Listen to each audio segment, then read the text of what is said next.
Okay, so we have another common cricket.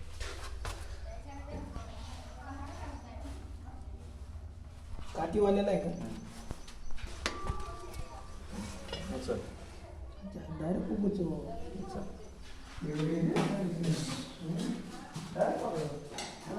येऊ दे वरती येऊ दे जर त्यांना माहिती ते बाहेर. आता हे बघा ह्याच्यावरती जे पट्टे आहेत ना हा अर्धा पिवळा आहे. हिची जी लाईन्स आहेत ना ते बघा अर्धे पिवळा आहे तो आणि अर्धा असे चट्टेरी आहेत त्याच्यावरती. याचं अंग बघा अर्ध्या शरीरावरती तुम्हाला लाइनिंग दिसतील काळे आणि अर्ध्या शरीरात प्लेन दिसते का तुम्हाला. मागची साईड की प्लेन आहे आणि अर्ध्या शरीरावरती लाइनिंग आहे. असा साप परत दिसला ना समजायचा तस्कर आहे. याला तुम्ही काठीने हिसकून तरी दिला ना तरी काही नाही. आता बघा ना एकदम म्हणजे निवांत असतो आणि जिथं उंदरं असतात ना तिथं हा साप 100% तुम्हाला दिसणार म्हणजे दिसणारच. आता त्याच्यासमोर हालचाल जावा होणार तेव्हा तर त्याला राग येणार. आता काठीवरती आलेला आहे पूर्णपणे तो साप.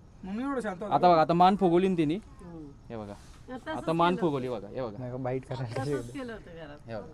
पण हा चावला तर थोडा पण विष नाही येत का मग? विषच नसतं ना याच्यामध्ये. काहीच नाही करत. काहीच नाही होत याच्याने. काय म्हणलो तुम्हाला त्याला वीज नाही.